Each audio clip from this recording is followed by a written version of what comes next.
Olha um pouquinho.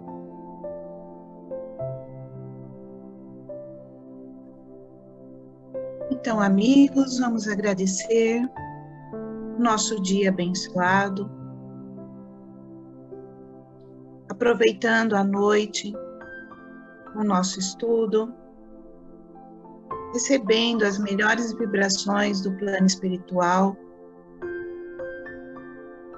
para que nosso espírito vibre na mesma sintonia dos nossos amigos benfeitores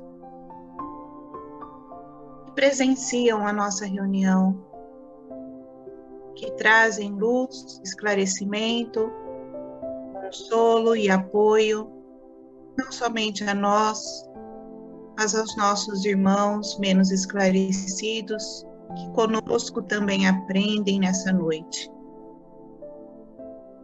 Agradecemos a Jesus a bênção do estudo, a oportunidade da nossa encarnação, que possamos fazer o nosso melhor, buscando sempre o caminho certo, correto, honrando os ensinamentos de Jesus, da nossa doutrina. Que possamos nessa noite estarmos abertos a receber todo o conhecimento e emanarmos vibrações para que o clima em nossos lares permaneçam felizes e harmoniosos. Agradecemos mais uma vez a Jesus e pedimos a Ele e aos seus benfeitores que nos orientem, nos protejam e nos conduzam hoje e sempre. Que assim seja. Obrigada, Paula.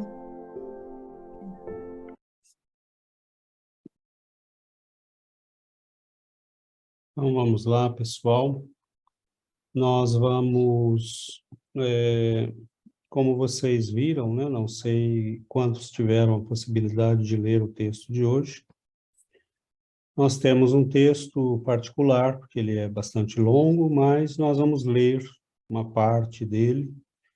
E eu pedi para aqueles que tivessem vontade de fazê-lo, né, que destacassem um ou dois itens que achassem interessante. Eu sei que isso é difícil.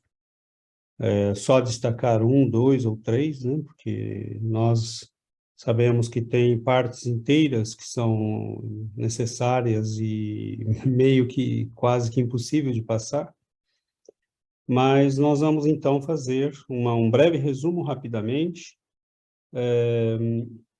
Para quem não leu o texto, trata-se de um benfeitor que escreve através do Chico, e ele conta no momento do desencarne dele, né, antes, na verdade, do desencarne dele, ele está no período que ele está doente, muito doente, e ele conta um desdobramento que ele tem indo para o plano espiritual, para um lugar que ele descreve, né, ele descreve toda a caminhada dele até este lugar, descreve o lugar, descreve todo o meio ambiente, é muito bonita a descrição que ele faz, e muito comovente, e ele descreve, num certo momento, a aparição de um benfeitor, que começa a conversar com eles, porque são muitos, né? Ele percebe que não só ele, mas muitos estão presentes num grande tempo, e esse benfeitor fala principalmente do tempo.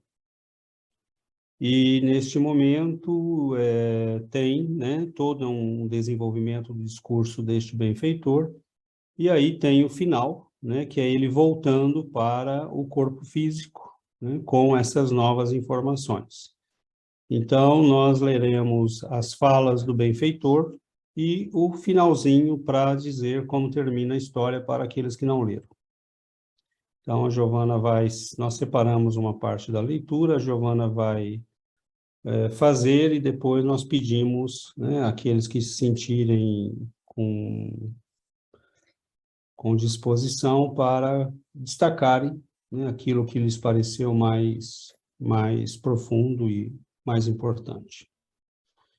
Então, o benfeitor começa dizendo: Irmãos, que vos reunis neste santuário repousante, procurando a paz que vos falta na terra, descerrai a mente ao influxo divino que desce em largos jorros dos mananciais inesgotáveis da bondade infinita. Toda alma é templo vivo, que guarda ilimitada reserva de sabedoria e de amor. Quem vos declararia deserdados dos tesouros universais, quando sublimes celeiros de bênçãos se amontoam no mundo ao redor de vossos pés? Como não louvar o poder soberano que vos quinhoa de alegrias e possibilidades sem fim na estrada que trilhais? Colocados em pleno céu, sob os raios vivificantes do sol que vos ilumina, recebestes para a romaria da perfeição, acolhedor paraíso de graças, que se renovam e multiplicam com as horas, rico de fontes que vos deliciam e de flores que se humilham diante de vossa mão. Como descansar ou entregar-se à fadiga, quando o caminho vos reclama a energia santificante? Atentai para o suprimento celestial que sustenta os ninhos perdidos na charneca e alimenta os lírios que desabrocham no pântano. Estendei para cima os fios do pensamento. A lâmpada que se mantenha perfeitamente ligada à sede da força produz claridade contínua e benfeitora. Como chegastes a descrer da lei da renovação que mantém os mundos suspensos na imensidade e revigora a corrente d'água humilde e rumorejante, aparentemente esquecida na floresta? Toda vez que duvidais de vós mesmos, da vossa capacidade de progresso e de serviço, duvidais do Criador que nos destinou à glória eterna. Vede, as constelações nas alturas se harmonizam como membros vivos da família universal. Por que não vos curvardes também perante a harmonia que nos governa dentro da vida majestosa e sem fronteiras? Aí o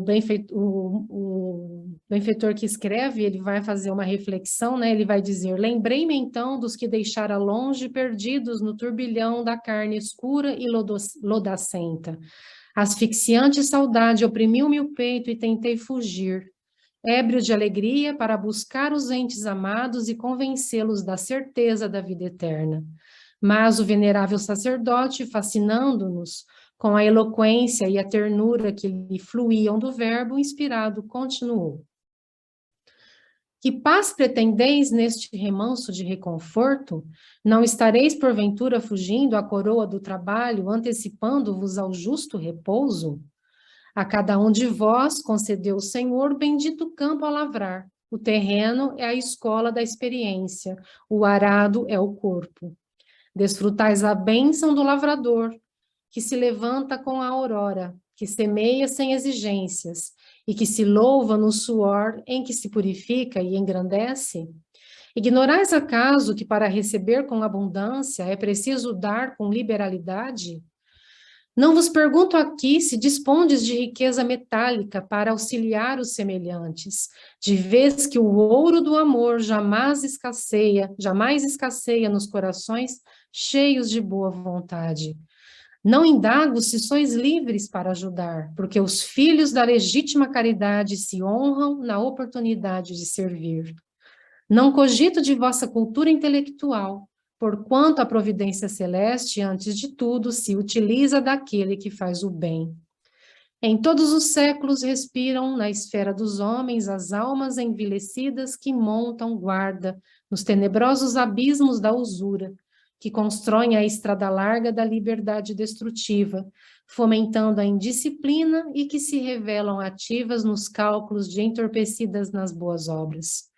Eu vos pergunto pelo tempo, irmãos, pelo tesouro das horas que o doador supremo vos concedeu no desdobrar dos dias. Pergunto-vos por essa riqueza comum a todos, porque os minutos são uniformes para os bons e para os maus. Cada um de nós estrutura o destino dentro do tempo, patrimônio de Deus que usamos segundo a nossa vontade. Somos artífices de nós mesmos, de nossa ascensão ou de nossa queda. Somos aquilo que gravamos na tela das horas. Nossos veículos de manifestação, a saber, nossas qualidades características, tendências e dons, com todos os atributos da personalidade visível e oculta, constituem o reflexo de nossas criações interiores. Que fizeste, pois, da bênção de cada dia para vos revelardes assim, desalentados e vacilantes? Em todos os pontos do círculo de abençoado trabalho em que vos agitais, surgem charcos de ignorância e miséria, recrutando-vos à glória de ajudar e redimir. Chagas sanguinolentas de aflição e discórdia infestam o organismo social de que sois agentes vivos, rogando o socorro de vossa fraternidade, auxílio e perdão. Que fizeste de vosso tempo nas leiras de luta e de amor que fostes chamados a cultivar? Aprendeste com o Mestre crucificado que o maior do mundo será sempre o servo de todos? Que espécie de serviço realizastes para exigirdes a graça do auxílio, quando sabeis que o próprio Cristo não alcançou a ressurreição de esplendores sem a cruz das trevas? A paz não é um dom gratuito, e sim fruto divino do coração. Crede, o universo é a congregação infinita de sóis que se multiplicam no ilimitado. Entretanto, nunca abandonareis o cubículo da terra sem aparelhar as próprias asas. Chumbados ao chão do planeta, enquanto vos agarrardes ao negro visco do eu, exibireis 1000 formas no curso dos séculos, à maneira das sementes que germinam, florescem e morrem, encausuladas no solo, para nascerem de novo, em obediência às leis da natureza, que em tudo é o sólio externo do Altíssimo. Proclamais a fadiga como credencial para consolo celeste. Entretanto, é imprescindível conhecer a causa do vosso cansaço. Quantas lágrimas enxugastes? Quantas noites despendestes à cabeceira dos desamparados do mundo? Quantas horas já destes ao triste, ao miserável, ao aflito, ao canceroso? Quantas vezes fizeste sorrir a esperança nos corações derreados pela desilusão? Quantos pensamentos de verdadeiro amor aos semelhantes emitistes nos caminhos do tempo? Quantas crianças conduzistes? Quantos irmãos sem refúgio encontraram em vosso espírito o sustento e o incentivo de viver? Quantas dores mitigastes? Quantas luzes acendestes? E a partir daí, então, o benfeitor que escreve a carta, ele vai fazer a reflexão. Adriana, você pode continuar a leitura, por favor? Sim, Gi, com certeza. Interrompeu-se o sacerdote e as vozes de um carrilhão que se me afigurava composto de 1000 sinos ressoaram na abóbada, como se nos achássemos num encantado reduto de duendes. As objurgatórias da elocução, como que nos haviam acordado para a grandeza da vida. Extrema palidez marcava todos os semblantes. Refletia, então, nos dias longos, que deixara passar sem a bênção de um sorriso sequer aos infelizes companheiros da estrada. Vi dentro de mim a procissão de rostos pálidos a desfilar, incessante, na via pública, e o choro aflitivo de milhões de crianças desprezadas penetrou-me o ádito do ser. Revi o pretérito, descuidoso e risonho, e no lance de um simples minuto, minha alma recolheu a visão de todos os infortunados que peregrinaram em meu roteiro sem uma réstia de esperança, relegados à fome de pão, de agasalho, de afeto e de luz. Acima do turbilhão que se desdobrava aos olhos de minha imaginação, escutava a frase bíblica que o Senhor dirigiu a Caim, transviado. Que fizeste de teu irmão? Não pude resistir passivamente à angústia que me tomara o íntimo. De chofre, levantei-me e saí. O mundo distante chamava-me imperioso.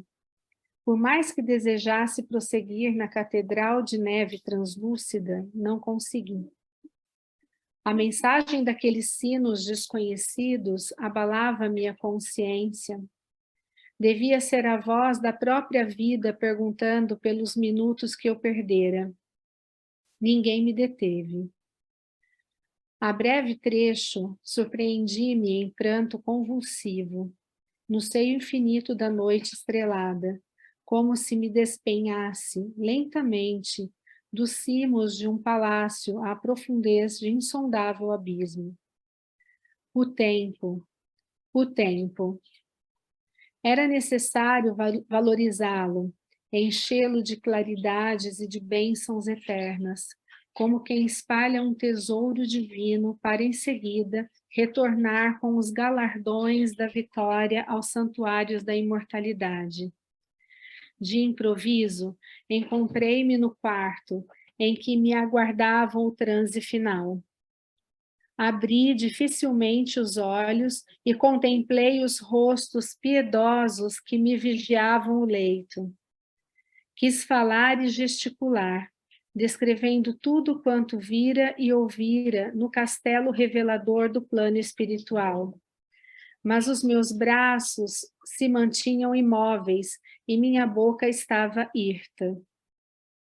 Tinha eu agora esclarecimentos que não podia transmitir, notícias que era incapaz de desvelar, e sonhos que não me era dado contar. O Senhor, ó Senhor, pensei, poupa-me ainda.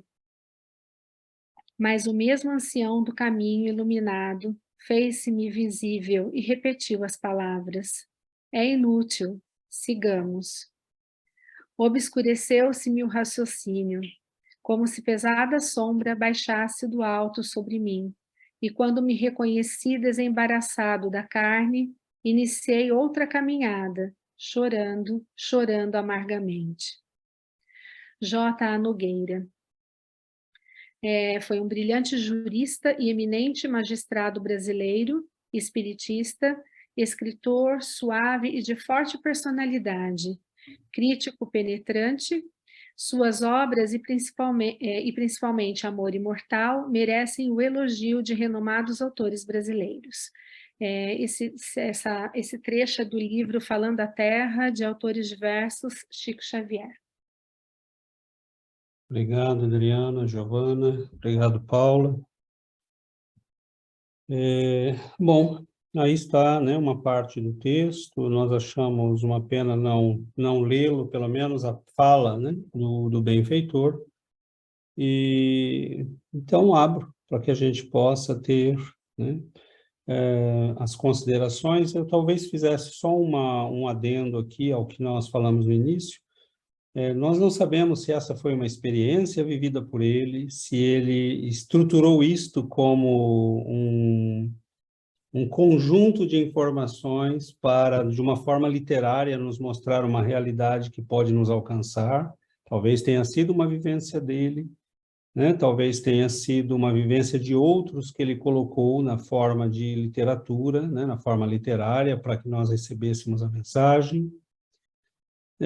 Talvez tenha sido uma vivência dele num certo momento da vida dele que o fez acordar e perceber, né, que um dia o tempo chegaria, o seu tempo na Terra chegaria ao fim, e ele está tentando nos transmitir aquilo que foi para ele uma bênção, né, de ter vivenciado, talvez, uma situação que o ajudou a ver com clareza a importância do tempo e da vida. Nós não sabemos, né? Mas, como ficou claro, depois que ele retorna, né, convencido da importância de transmitir o conhecimento da imortalidade a todos, convencido da necessidade de trabalhar, de aproveitar as horas, de fazer a caridade, de valorizar o tempo, ele dá o último suspiro. Então, o mais dramático nesse texto é você ter toda essa consciência, mas não ter mais tempo nenhum. Então, eu acho que é isso que ele está tentando, né, nos mostrar. Será que nós esperaremos até o último minuto, né, para finalmente entender e aí não termos mais o que fazer? Né? Ou talvez, sem tudo entender, nós começaremos a fazer, para que a gente possa ir entendendo aos poucos, né, mas já ir deixando alguma coisa feita, né? Então, feito esse adendo, eu abro a palavra a todos.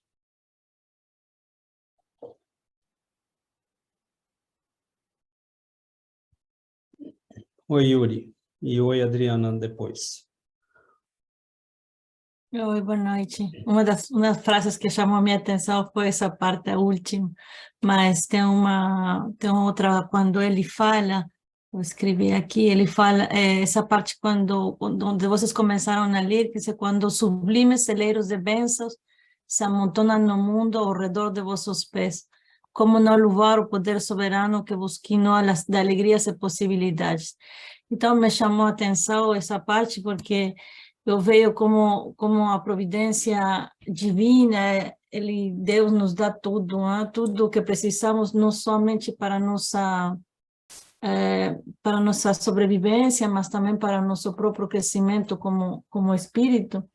Então, a vida sempre nos coloca nas circunstâncias ou diante das pessoas com que poderíamos usar essas riquezas de nosso Pai, né? de forma mais útil. Mas como todas as riquezas do Senhor estão à nossa disposição, incluindo o tempo, mas como quase tudo que Ele nos dá, desperdiciamos, né? Nos julgamos donos e senhores de tudo isso, mesmo do tempo, não temos essa visão que hoje poderia ser nosso último dia, pensamos que temos muito tempo para fazer as coisas, mas não é o caso, né? E tem um texto do Emmanuel, do livro Caminho, Verdade e Vida, onde ele diz que a maioria dos homens não percebem esses valores infinitos do tempo. E de fato, eu acho que essa é a conclusão do texto, o fato que não aproveitamos o tempo. Então, Emmanuel diz que mesmo há muitos que abusam dessa concessão divina, e que julgam que essas são riquezas que Deus nos deve dar como se fôssemos merecedores, né? Então, eu acho que é isso que fazemos, pensamos que merecemos tudo. Ele mesmo utiliza matar o tempo, a expressão matar o tempo, quando na realidade não estamos matando o tempo, estamos matando o nosso espírito, porque poderíamos aproveitar todo esse tempo para nosso crescimento e caímos na inutilidade e na preguiça. Então, é isso, né? Depois vem o arrependimento, como você falou, que não temos mais tempo, né? O tempo vai. O que falta é a vontade e o foco, eu acho, o foco. Obrigada. Obrigado, Yuri. Adriana. Oi, boa noite, pessoal. Eu acho que é difícil escolher uma parte desse texto, né? Ele é lindo, esse texto, tem coisas tão ricas aí dentro. Mas, assim, o que me fez pensar muito, de uma forma geral do texto todo, foi analisar um pouco a consciência que ele estava naquele primeiro momento, né? Aquela primeira parte do texto que não foi lida, na verdade, agora, mas o estado de consciência dele, né, naquele momento, ele estava feliz, né? Ele estava feliz vendo aquele paraíso, entre aspas, e se achando, nossa, e aí ele esqueceu que tinha uma família, né? assim, até pensou, mas tudo bem, né? Ele estava feliz. E tudo aquilo lindo, maravilhoso, aquela paisagem divina, e então ele Instrumentos, estava, música. músicas belíssimas, então ele estava em êxtase, né? Então, de uma certa forma, o egoísmo dele ali estava falando mais alto, porque, no meu ver, né? Porque ele estava deixando a família, tudo para trás, e estava tudo bem, porque para ele estava maravilhoso aquele momento. Então, que importa, né? E, e aí, com toda a conversa, né, o discurso do benfeitor, chamou ele para a realidade, né? Tipo, ou, não só ele, né? Aquele monte de gente que estava ali, né? Porque eram milhões, milhares de pessoas ali, pelo que ele descreve. Então, naquele momento, o benfeitor pergunta uma coisa muito importante: quantas vezes você passou por necessitados e nem mesmo olhou para eles? Né? Ou seja, sempre dentro do seu do egoísmo de vocês, né? E então essa chamada para a realidade foi uma coisa muito importante, né? Então, o que vocês fizeram do tempo de vocês? Quantas vezes vocês passaram ao lado, velando um doente, né? O que vocês fizeram? E aí ele disse, olha, ele diz lá uma coisa muito importante que eu achei maravilhoso, ele diz: o maior do mundo, que foi Cristo, ele sempre serve a todos, né? Então ele está sempre servindo a todos. Ele trabalha ainda, né? E foi o maior, né, desse planeta. É o maior, né? E aí ele diz também a questão dos minutos. Olha, achei muito interessante que os minutos, cada minuto é uma riqueza, mas que tanto os bons quanto os maus têm essa mesma riqueza, né? Ou seja, é comum a todos, mas nem todos aproveitam esses minutos da mesma forma. Então, e aí, quando mudou essa consciência toda, quando ele entrou para essa realidade, né, que aí ele volta, e aí ele percebe, ele cai em si, ele fala: puxa, minha família, né? E aí já não tinha mais tempo, né, para poder acordá-los e contar para eles tudo isso. E aí ele estava em prantos, né? Então, quer dizer, a consciência, depois de ter ser chamado para a realidade, mudou completamente, né? O estado de espírito dele e tudo. Então, é complicado. Um choque de realidade, né? Acho que você vai falar, né? Eu peguei, eu não sei se eu entendi certo, mas para mim ele estava meio próximo do desencarne.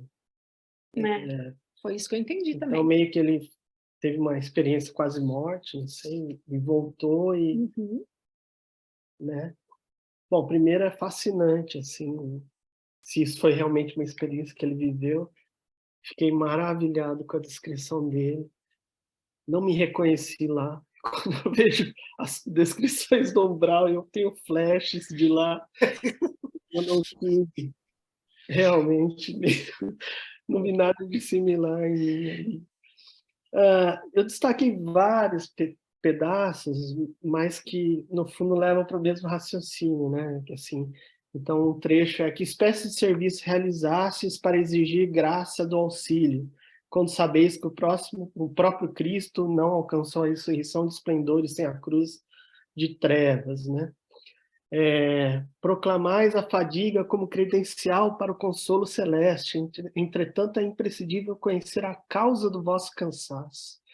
E um outro trechinho que eu peguei são as perguntas que ele faz: quantas lágrimas enxugastes, né?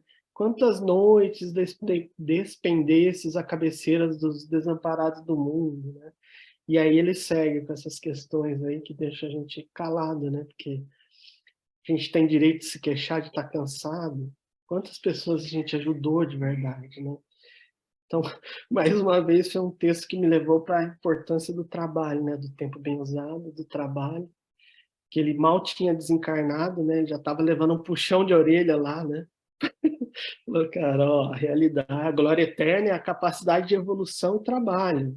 Quando a gente duvida disso, a gente está indo contra as leis divinas, né? A evolução, essas leis a gente não contorna, a gente atrasa a nossa evolução, a gente escolhe um caminho maior, a gente sofre, mas a gente tem que fazer esse caminho, né? Então a gente vê que a glória eterna é o trabalho, né? Não tem para onde escapar, né?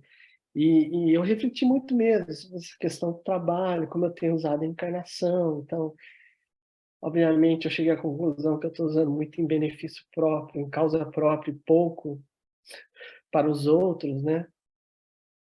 E lembrei também de uma coisa que o César sempre fala, o momento do desencarne, que situação que a gente vai estar de verdade, né? E eu mereço me declarar cansado? Acho que não, né? Jesus trabalhou, sofreu calado, nunca reclamou. Eu vou reclamar que estou cansado? Não posso, né? Então a gente vê que a caminhada é eterna, né? Para aqueles que chegam, que a gente já viu nos livros, né? Que a gente tem estudado nas quartas-feiras, que assim, a caminhada é eterna e aqueles que chegam do outro lado em boas condições, a morte é um outro convite para o trabalho, né? A gente continuar crescendo e evoluindo. Não tem descanso, né? Para quem está esclarecido, para quem pode ajudar. É isso, minha reflexão. Obrigado. Outra coisa que o César sempre fala também, né, que os benfeitores, quando chegam lá, eles se arrependem de não terem feito mais, né, de não terem aproveitado melhor o tempo, né, que eles sempre comentam isso, né. Eles comentam que eu não tenho saudade desse corpo tão pesado, mas as coisas que podem ser feitas com esse corpo pesado são fantásticas e gostaria de fazer mais, né? É isso que a gente tem escutado com uma certa frequência. É isso mesmo. Obrigado, Alexandre, Adriana. O João Paulo havia me pedido a palavra. Oi, não, eu acho que escuta aí. Você pode olhar ali. Primeiramente, é prazer participar do estudo, né? Esse é um tesouro, né, do Chico, esse texto, né? Cada coisa onde você... Eu fico me perguntando, puxa, como que eu deixo essas coisas passarem, né? Eu não estou lendo essas coisas. E uma mensagem de um benfeitor dessa, você consegue, não precisa de... Essas coisas convencem, né? Você percebe que é de uma natureza superior mesmo. Duas passagens me chamaram muita atenção. Uma delas, que a gente está sempre comentando, que é a questão do eu, né? Aquela que ele falou, o visgo do eu, nos grudando à terra e nos impedindo de alçar maiores voos, né? E a outra é de ver a questão do tempo. Ele cita uma questão de que a riqueza do universo, do Pai, ela é abundante, jorra em mananciais, né? E nos cabe querer pegar isso. E o tempo aparece para nós como uma potencialidade, entendeu? Nós temos a potência de sermos ativos na obra do Pai, entendeu? Então, nós temos os minutos, as horas, os dias, né? E em como que nós estamos transformando essa potência do tempo em benefício da obra do Pai, né? Então, os benfeitores, né, que são, né, os espíritos iluminados, eles já têm, né, de tanto o fazer, né, conseguem fazer obras grandes, né? Mas, se nós colocarmos aí na disciplina da semana, dedicar aí algum tempinho, não precisa ser muito, a gente sempre tem que começar com pouco, mas colocar na rotina, né? Então, como o Alexandre tinha falado lá, às vezes a gente se cansa, né? É natural, a gente trabalha um dia, a gente tem que se manter, a gente tem que se sustentar, mas estamos colocando ali algum tempinho, né? Na rotina da semana para se dedicar aos outros, e aí nós vamos nos livrando desse visgo do eu, porque nós estamos dando atenção ao irmão. E aí não vamos sendo mais o eu, né? Vai sendo um nós. Nós vamos nos transformando em nós. Porque nós, diminuindo só a atenção para nós, que nós já nos garantimos, e nos dedicamos à grande família do Pai. É isso. Obrigado, João. Então, Karen,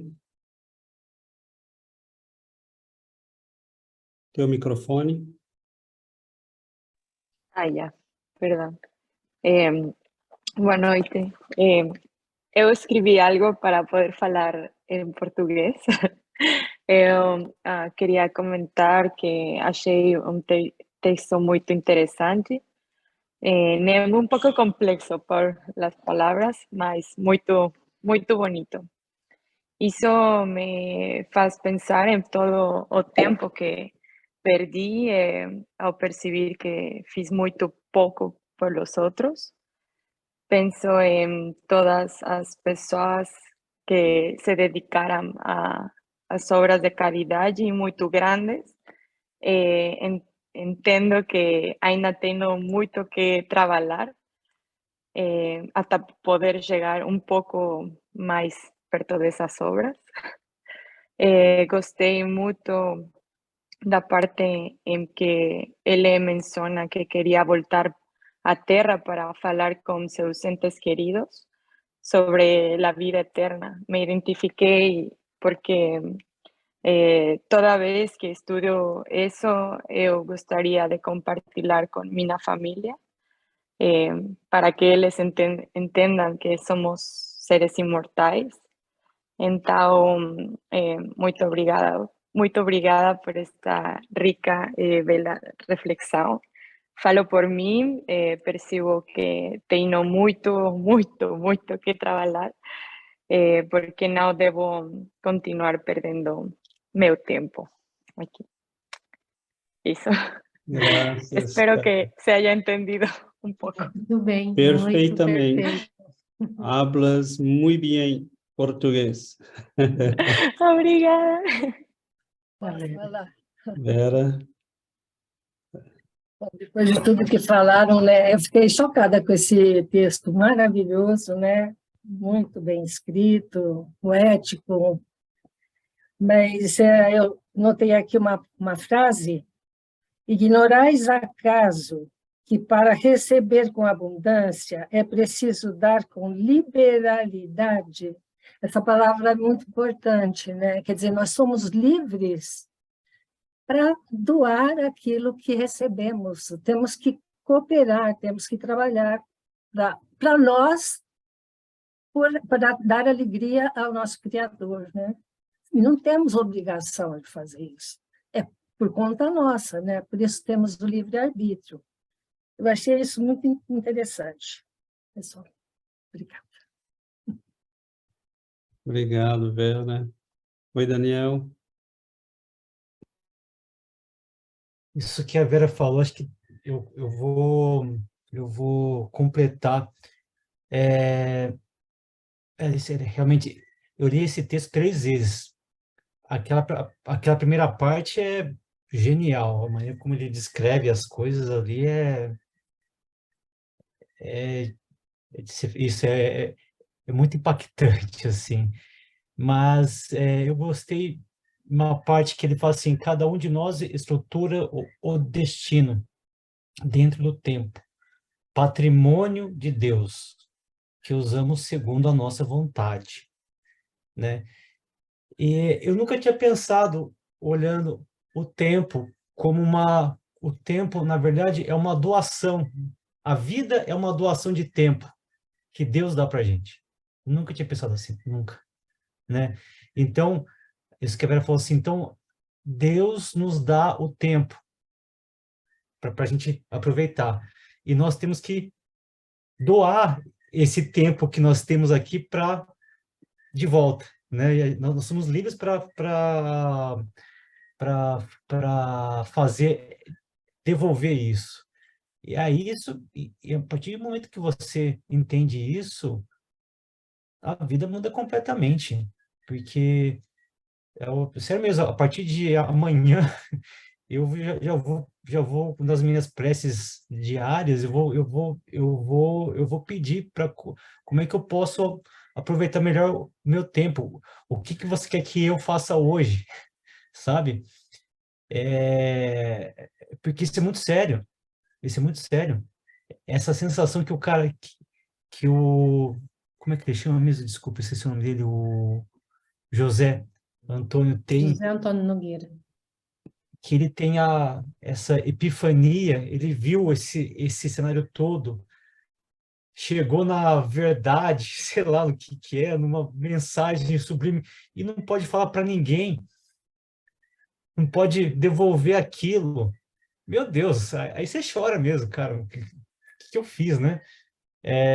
Mas, enfim, eu achei essa parte, esse conceito que ele trouxe, que a vida é uma doação que Deus nos faz, e também achei linda a ideia da parte da semente, que a gente só vai, enquanto a gente não der asas para nossa vida, deixa eu pegar esse trechinho que onde que eu esqueci? Eu esqueci de pôr, mas é a parte que a semente, que a nossa vida é uma semente, né? Que ela vai na terra, nasce, aí morre, volta. Enquanto a gente não toma consciência do que nós estamos fazendo, a gente vai ficar nesse ciclo eternamente, em vez de dar asas, que é para a gente alçar para o universo. Essa é uma imagem bárbara, né? Enfim, essas Obrigado. partes que... Obrigado, Daniel. Alexandre ou Adriana? Eu queria só complementar o pensamento, uma coisa que me veio agora do Daniel. A grande sacada aí também, uma coisa que ele deixou para a gente, é que a gente está estudando e a gente pode partilhar isso em vida, né? A gente tem esse conhecimento e a gente não precisa chegar no último minuto e ter uma epifania, né? A gente pode compartilhar isso. Mas aí o duro é que a gente sempre comenta, né, do nosso desespero quando a gente fala para as pessoas, elas não querem nos ouvir, né? Né, Giovana? Mas estamos fazendo nossa parte. Acho que é isso. E outra coisa é que a gente pede muito, né? A gente pede muito e dá pouco, né? A gente não pode, né? Nós não somos... talvez uma das coisas mais marcantes desse texto é quanto ele é individual. Né? Você pode pensar na família, nos amigos, mas aí vem a frase que eu mais gostei: nós somos aquilo que nós imprimimos nas horas. E se eu perguntar, por exemplo, vamos fazer um exercício assim, não precisa de muita profundidade, né? Mas se eu perguntar quem é você, para qualquer um de vocês aqui, quem é você? Você vai... Aqui nós estamos no estudo, mas se você perguntar para uma pessoa, qualquer pessoa na rua, quem é você? Né? Qual é a pergunta que normalmente nós fazemos? O que é que você faz? Profissão. O que é que você faz? Eu estudei na escola tal, eu trabalhei em tal coisa, me formei em tal coisa. Qual é a diferença do tempo para uma pedra e para nós?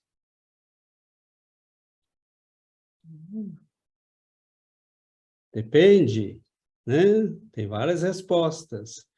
O tempo está passando para a pedra, mas ela não sabe. Porque o tempo, se qualquer um de nós nascesse, fosse colocado para dormir, ou decidisse dormir e não fazer nada, e nós fizéssemos essa pergunta, quem é você? O que essa pessoa teria para responder? Nada. Então, qual é a manifestação do tempo para as almas humanas? Eu só sei que eu existo quando eu estou agindo. Eu só sei que eu sou quando eu faço. Eu só conheço a mim mesmo quando eu materializo aquilo que eu tenho dentro do meu pensamento, da minha emoção, em atos. Então, o tempo só existe para nós como realização. Senão, ele não é nada. Uma pedra, Ela não tem noção, ela faz milhões de anos que ela é uma pedra. Né? Então, ela sofre atos. Né? Ela sofre ações, mas ela não faz nada. Até onde a gente sabe. Né? Óbvio que até uma pedra deve ter ali, né, princípio inteligente, aprendendo alguma coisa. Mas pensemos numa pedra como um ser inerte, né, como aparece para nós. Então, o tempo é para nós algo que só tem sentido se ele for preenchido com ações. Agora, a qualidade das ações, só uma alma esclarecida pode decidir. Porque senão você vai preencher, como ele diz, né? Como o João chamou atenção para o visgo do eu, e aí o Daniel falou a sequência da frase, que é quando ele diz, se a gente não se desprende do visgo do eu, nós vamos, como uma semente, nascer, renascer, nascer, renascer, né? Assumindo 1000 formas, ele diz, né? Repetindo. Sem nunca sair do lugar. Sem nunca sair do lugar. Né? Então, o tempo é algo muito importante, mas é preciso entender o tempo. Né? Então, no tempo eu posso sofrer ações, mas para nós humanos, até isso é importante, porque eu posso decidir como sofrer ações. E isso mostra que mesmo quando o tempo se manifesta para mim como ação sobre mim, ou seja, ação dos outros sobre mim, ou da vida sobre mim, né? Eu posso escolher como reagir a isto. E até isto é ação. Então, para nós seres conscientes, o tempo todo é ação. Porque até a forma de reagir eu posso escolher. Então, o que o Espírito está dizendo é o que é que nós estamos imprimindo nas horas. Né?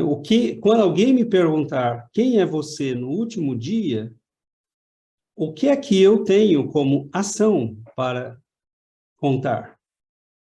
Ou que eu não preciso falar, porque vai estar impresso nas horas. Né? Eu manifestei o meu eu através de atos concretos. E aí a gente tem que tomar um cuidado, porque atos concretos também é algo relativo. Né? Uma pessoa pode passar a vida fazendo caridade, mas não é caridade, é um ato de orgulho. Então, ele vai ter o mérito de ter tirado, talvez, a fome de centenas de pessoas. Isso será um mérito. Mas será o mérito de uma ação que ele não vai colher plenamente. É como comer um fruto verde. Né? Você vai matar a fome, mas o fruto vai ser amargo. Porque ele não vai ter a doçura que ele tem que ter se tivesse maduro. Né? Então, é a qualidade do tempo, é a alma que nós colocamos no tempo, são as intenções que nós colocamos no tempo. Estudar, então, não é um ato? Lógico que é um ato, porque eu poderia estar preenchendo o tempo de outra forma. Vocês percebem que não tem como não estar agindo? Que cada segundo está sendo preenchido de alguma forma? Se eu escolher pensar coisas ruins, é ato. Porque eu estou preenchendo o tempo com aquele pensamento e não com o outro. Então, se eu escolher estudar, ler um livro, é um ato, porque eu estou me enriquecendo naquele momento. Como isso não é um ato? Agora, aí vem a natureza dos atos. Eu posso ter atos que implicam no meu crescimento, né? Mas eu tenho que são individuais, privados, né? Ler um livro, por exemplo, escutar uma boa música, escrever um texto, mas quando eu escrevo e partilho, aí o meu ato se torna manifesto para os outros. E é aí que a caridade pode se manifestar. É por isso que os nossos atos não devem se restringir ao nosso crescimento isolado, mas devem se transpor e alcançar os outros. Porque aí nós realmente enriquecemos a vida em torno de nós. Por isso que o chamado à caridade é tão importante, mas o chamado à caridade deve vir acompanhado deste sentido profundo, né, que ela tem. que é o enriquecimento individual, né, mas não isolado. Então, poderosíssima essa mensagem, porque o tempo, não existe tempo. Né? Se eu estiver parado como uma pedra, não existe tempo. O tempo será um vazio para mim, preenchido com um vazio. Quando alguém perguntar o que tem para você, o que você é? Nada. Porque o que eu posso responder à pergunta, o que é que você fez? Eu cuidei de mim, eu cuidei da minha casa, da minha família, do meu dinheiro, dos meus negócios, eu enriqueci. Né? E, bom, você vai aprender alguma coisa com isso, mas a qualidade de como enriquecer o tempo é o segredo da mensagem. Você vê que ele fala num pedaço, eu não estou perguntando se você é um intelectual, eu não estou perguntando se você tem recursos para ajudar os outros, eu estou perguntando pelo tempo, como você, meu irmão, cuidou do tempo. Né? E isto é extremamente importante. Então, tem uma imensidão de coisas aí, filosóficas, inclusive, né, que a gente não precisa entrar hoje, mas vale a pena a gente pensar nisso. Né? Eu queria voltar um pouco também no início do texto, para quem não leu, vale a pena, porque ele faz uma descrição do paraíso. Ele visita um lugar maravilhoso, ele descreve as flores como se saíssem perfumes e luz das flores que impregnam aquele palácio, né? Então, é como se fosse um palácio de fadas, e é mais ou menos assim quando a gente assiste um filme, né? Aqueles filmes de conto de fadas, e que a gente imagina que seja o paraíso e para onde a gente quer ir, né? Então, ele faz toda essa descrição no início, e depois, quando ele começa a fazer a retrospectiva da vida dele, ele diz que ele não consegue ficar lá, porque ele começa a pensar em como ele viveu. E, inclusive, o sacerdote, né, aquele que se materializa e que faz essa preleção, ele vai perguntar: o que vocês fizeram para merecer isso? Né, para estar aqui? E ele, na hora que o sacerdote fez essa pergunta, ele se deu conta, o que eu fiz para merecer estar aqui? E ele não conseguiu mais ficar ali, ele precisou, aí foi quando ele voltou para o corpo, né? E teve a sensação de querer contar para a família o que ele viu, o que ele viveu, e o que a vida é imortal. E o Espiritismo, ele nos fala de tudo isso, e ele nos fala do que nos espera. Nós temos direito a tudo isso, e foi isso que Jesus veio para nos ensinar e para dizer: vocês são filhos, nós somos filhos de Deus, nós temos um reino a descobrir, né? O reino de Deus é para cada um de nós. Então, existe um paraíso à nossa espera, o reino da felicidade eterna. Mas a gente, para ter acesso a tudo isso, então ele começa como se nós temos direito a tudo isso, mas opa lá, né? Calma lá.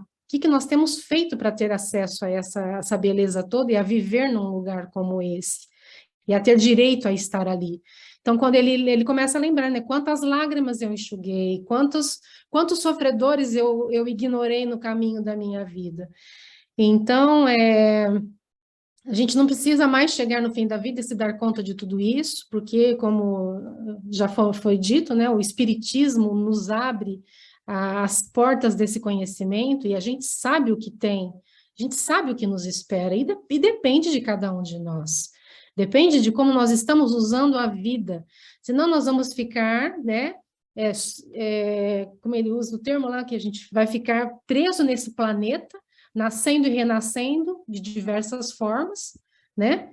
E porque a gente não vai desenvolver nenhuma das duas asas, porque as asas do amor e da sabedoria que precisam ser desenvolvidas para que a gente tenha acesso ao universo que é infinito. Então, quantos mundos nos esperam, né? Quantas vidas, quantas possibilidades nos esperam, mas enquanto a gente não vencer, né, o egoísmo, viver só para o eu, para fazer só por nós e por aqueles que são os nossos familiares, os mais próximos de nós. Então, a gente precisa ver, né, a vida como uma família em Deus, né? Uma família, nós somos todos irmãos, nós fazemos parte desse universo. Aqueles que estão no mundo são nossos irmãos em Deus, e nós que temos mais consciência, temos muito a fazer pelos que têm menos consciência, e usar o tempo, né, com mais sabedoria, para que a gente... Porque se a gente chega no fim da vida e toma consciência no fim da vida, o sofrimento é mas se a gente já tem consciência agora e não faz nada, o nosso sofrimento vai ser muito maior. Muito maior. Tem um livro, né, que eu acabei doando ele, mas era um livro em que um pesquisador americano, ele estudou vários casos de morte e ressurreição, e ele, acho que é Aprendendo com a Luz, se eu não me engano o nome, Learning with Light, não, é uma coisa assim, From Light, e ele conta as entrevistas que ele fez com várias dezenas de pessoas que viveram essa experiência de morrer, ver o outro lado e voltarem. E ele conta que a vida dessas pessoas mudou drasticamente. Drasticamente. Então, quando nós fazemos um estudo como esse, a intenção nossa e a intenção de um benfeitor que escreve um texto como esse é nos dar a chance de fazer um exercício mental e emocional, e é como um necrológio. Imagine que você é alguém fora de você mesmo, escrevendo o seu necrológio. Todos sabem o que é um necrológio? Não? César morreu hoje. César era uma pessoa assim, assim, assim. Fez tal coisa, teve tais amigos, se dedicou a tal causa, né? É você falando de uma pessoa que morreu. Então, imagine que você, né, está fazendo isso, né? Então, um texto como esse, na verdade, ele está nos dando a possibilidade de dizer: se hoje fosse o meu último dia, o que é que eu leria de mim mesmo? O que estaria escrito nas horas que eu mesmo escrevi, na verdade? Porque até o que os outros dirão de mim talvez seja falso, né? Tem tanto hipócrita, safado, que vai ser homenageado, vai virar nome de rua, né? E não valia nada, né? Mas ele convenceu o mundo de que era alguém bom e importante. Enquanto que há pessoas que morrem silenciosas, né? Que dedicaram a vida ao trabalho, ao amor, à família, a educar os filhos, e morrem no silêncio, sem que ninguém saiba que aquela pessoa existiu. E ela não será nome de rua, não será nada, mas ela é alguém que na lista de Deus é importante, né? Então, o Espiritismo nos dá essa possibilidade de morrer em vida, quando ele nos dá acesso a todas estas informações. Isso é muito importante, né? Porque nós não vamos precisar de uma experiência de fim de vida para entender tudo isso. O que esses textos estão nos dando é a possibilidade de parar por alguns momentos, refletir profundamente e entender que a morte é um fato da vida. A morte é um fato da vida. E felizes aqueles entre nós que já estão com mais de 70.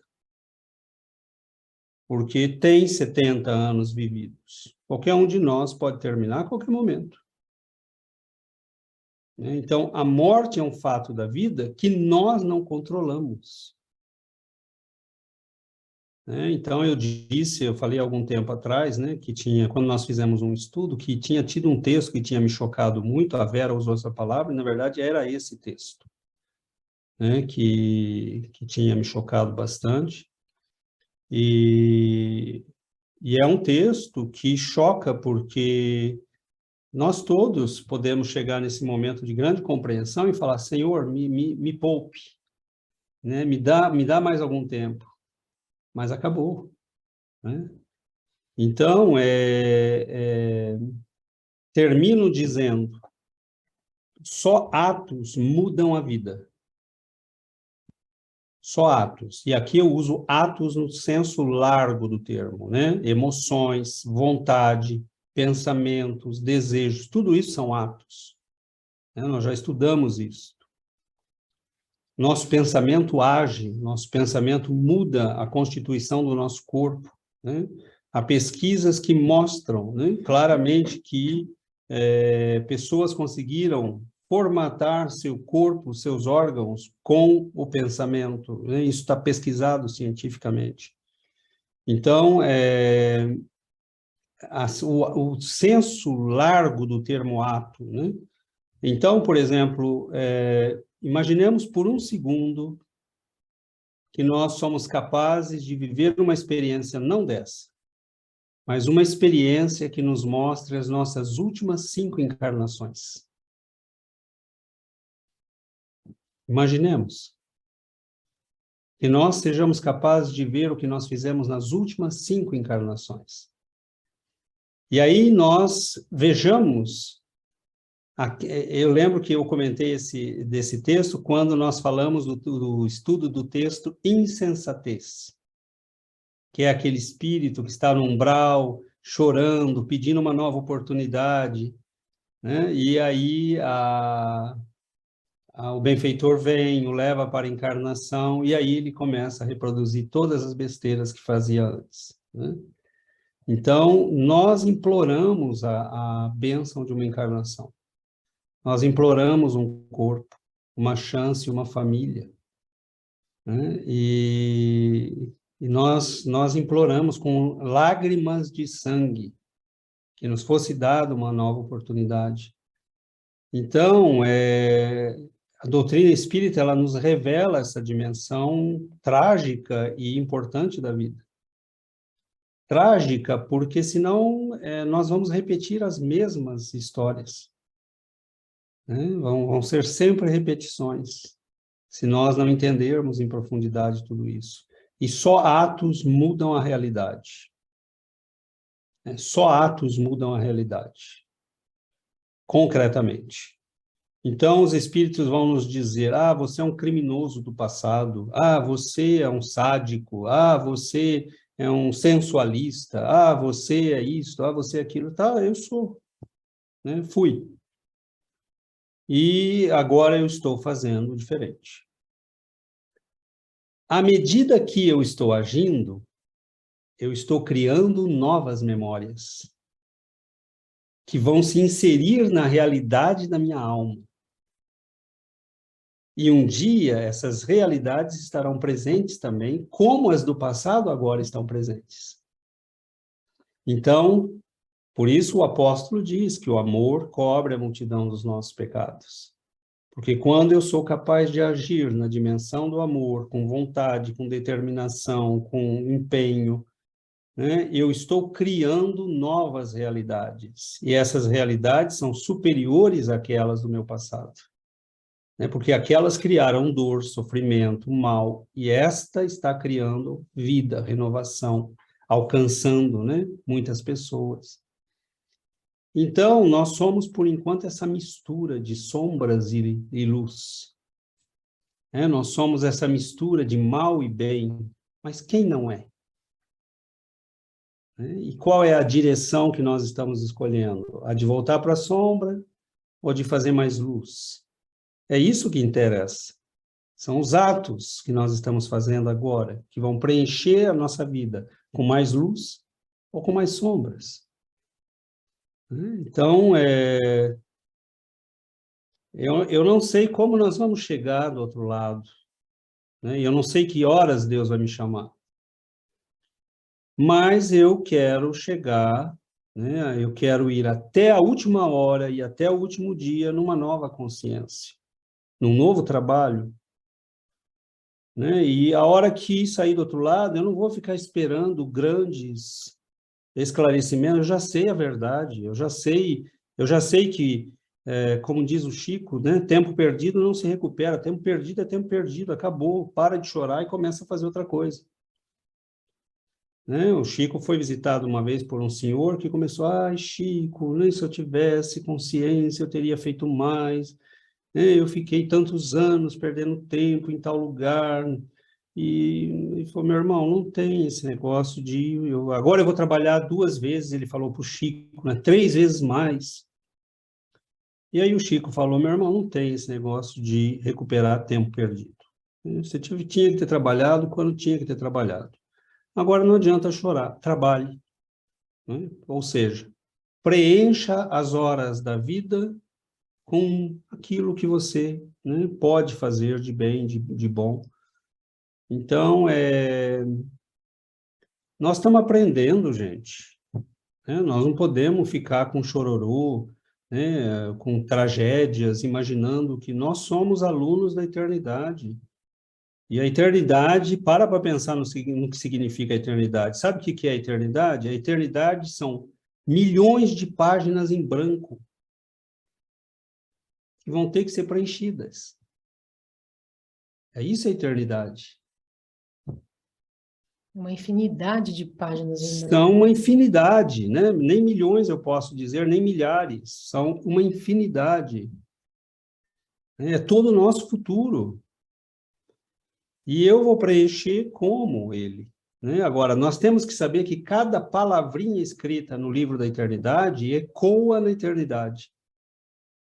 Né? Cada ato nosso, cada pensamento ecoa na eternidade, como diz no filme Gladiador. Né? O que você faz em vida ecoa na eternidade.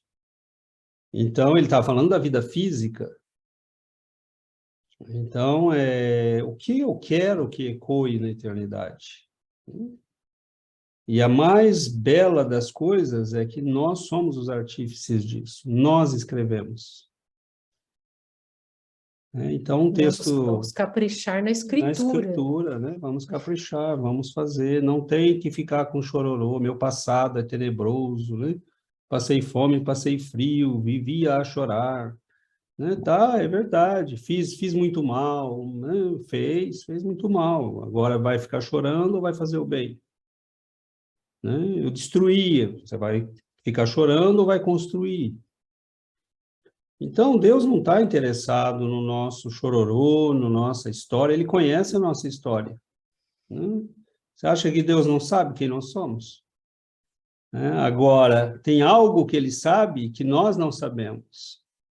Ele sabe o que nós podemos e devemos ser. Né? E aí nós temos que descobrir. Como é que eu descubro isso? Por atos. Né? Por atos, agindo.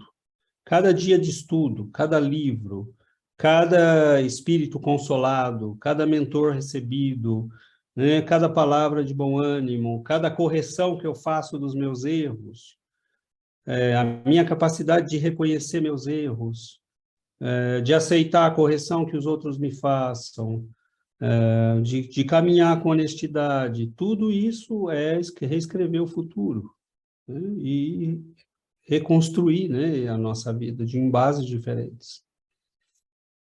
Então, acho que até agora nós temos construído na areia. E o Senhor está dizendo, bom, é tempo de construir na rocha. Né, naquilo que vai realmente durar para a eternidade. Né? Agora, é maravilhoso, né? Porque construir na areia não é inútil, você tem a experiência de construir.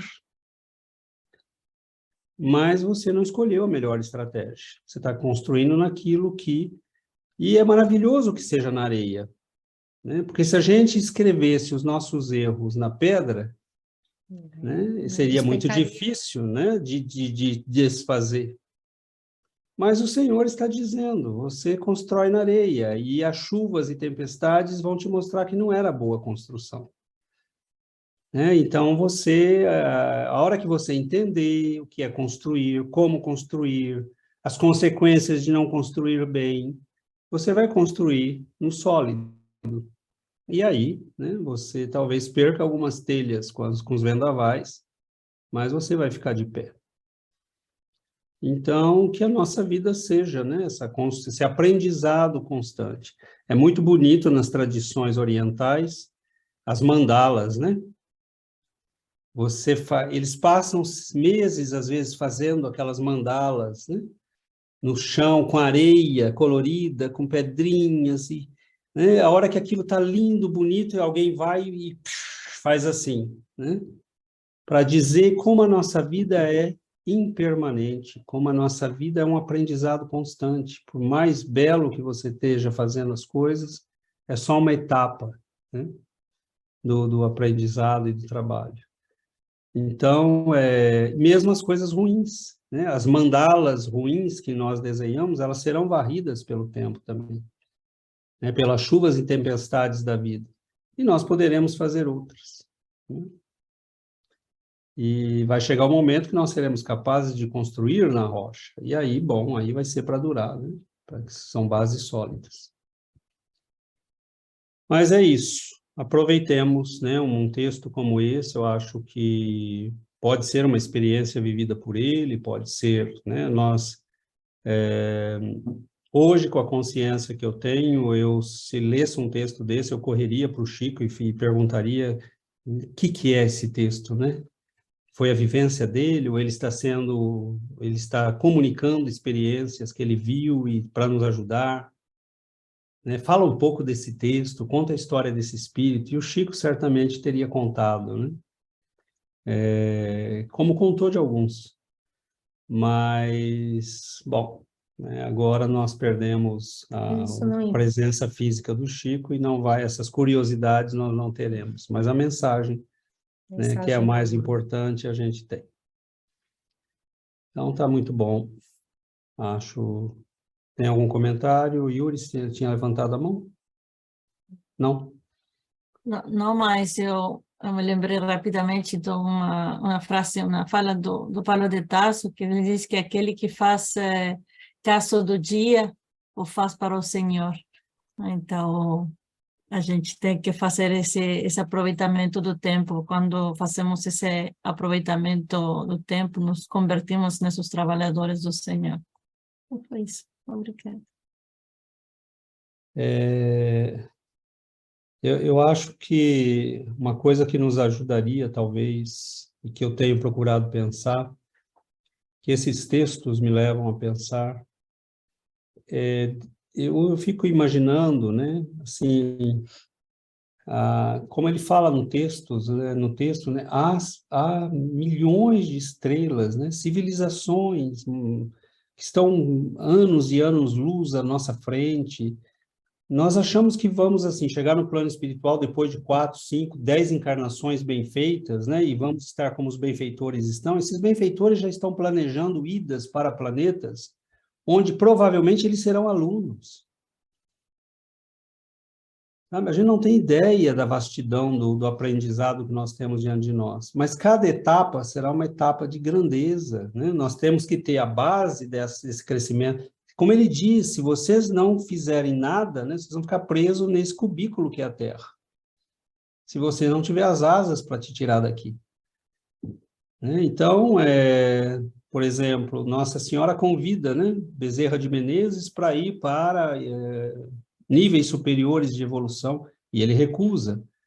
Mas o que significa esses níveis superiores de evolução? Ele vai começar um novo aprendizado, com a base que ele tem, mas ele pode estar diante de espíritos em face dos quais ele vai se sentir uma criança.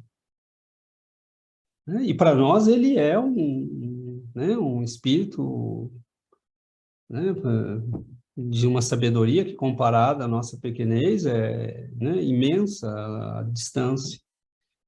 Mas pode ser que ele chegue num sistema planetário, né, no qual ele chegue lá para aprender novas coisas e vai chegar como um aluno.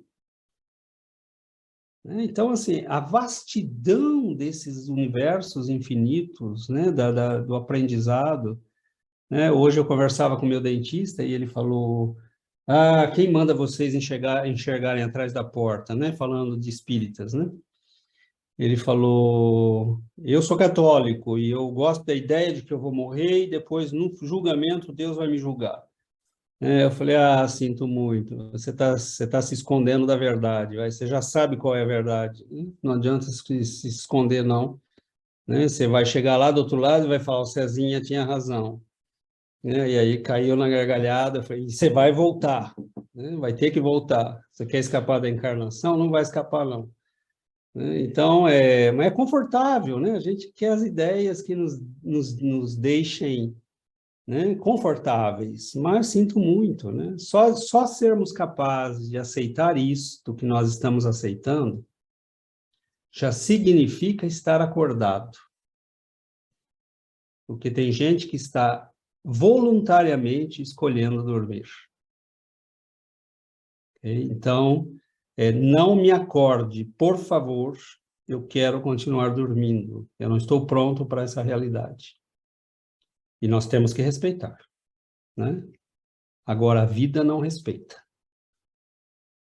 Entre aspas. A vida vai chegar uma hora que ela vai... Todo mundo tem que acordar. Ela vai chover, vai ter tempestade, né? Vai cair a casa na tua cabeça e você vai ter que acordar. Então, é isso aí. Acho que vamos aproveitar, né? Refletir, ler esse texto, fazer esses exercícios de futurologia, né? Se eu tiver mais alguns anos, como eu posso preenchê-los? Se eu já vivi muitos anos, como eu posso, em face dos muitos anos vividos, ser positivo, analisar com lucidez, né? Deus não está querendo a nossa culpa, as nossas mágoas, as nossas tristezas. Mesmo o que foi mal feito, mesmo que aparentemente não deu certo, nós temos que tirar daí lições, porque isto também é ato, é forma de reagir à experiência vivida. Eu posso reagir com culpa, né, com mágoa, ou eu posso reagir positivamente, extraindo da vida, mesmo das coisas mais difíceis, o aprendizado e o crescimento. Então, que a gente entre nessa dinâmica, né, e crescer, nem que seja apanhando, mas crescer, né? Nós não queremos mais a condição de dormentes, de estarmos zumbizando na vida, né? A gente quer estar acordado, mesmo que isso seja doloroso. Muito bom, meus irmãos, o tempo escasseia, né? Nós vamos, então, agradecer a bênção, né, que temos do estudo, da reflexão, e a bênção de termos um texto como esse, né, das mãos abençoadas do Chico, que a gente possa sermos gratos, né? Que isso é um presente do alto para nós.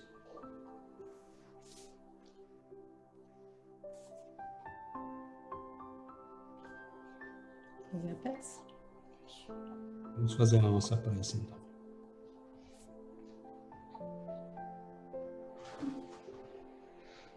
Querido Mestre Jesus, nos unimos, Senhor, irmãos de caminhada, almas peregrinas dos vastos e longos caminhos da evolução. Caminhos que o Senhor conhece. Ignoramos muitas vezes quem somos, mas o Senhor sabe quem somos. E o Senhor nos ensina para que nos tornemos quem podemos e devemos ser. Almas há muito viajoras do tempo, imprimindo nas páginas das horas dramas, tragédias, mas tão pouco de amor, de renovação, de caridade, de lucidez e discernimento. Pedimos, Senhor, e nos unimos em prece para isto. Nos unimos não só entre nós encarnados, mas damos as mãos e estendemos as mãos em súplica a estes amigos queridos que muitas vezes, como nós, que desejamos intervir na vida daqueles que amamos, devem resistir ao impulso e à tentação de agirem de maneira mais evidente nas nossas vidas, pois gostariam de atravessar as barreiras que nos separam, mas devem respeitar o nosso caminho. Então nos enviam mensagens que nos chegam pelas mãos da mediunidade, por um sonho, por um irmão que nos alerta, por um coração amigo que nos abre os olhos para a vida. Mas nós, que começamos a entender, convidamos estes benfeitores a agirem e a intervirem, segundo as permissões do Senhor, nas nossas vidas. Queremos dar-vos as mãos para que não mais nossa arrogância, pretensão possam impedir o caminho da luz.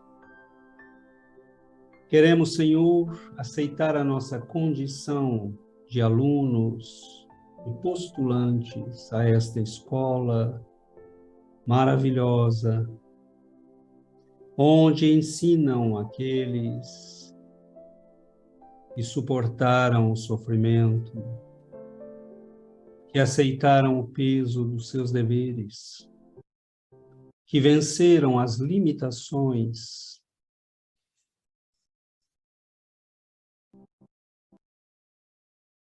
que nos impedem a todos o crescimento e a melhoria.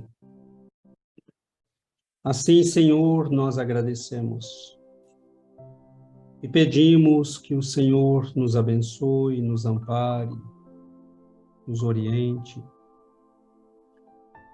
e possamos ser alunos nesta escola onde ensinam as vozes de Caibar Schutel, Eurípides Barçanufo, Maria Dolores e tantos anônimos que nos amparam e sustentam.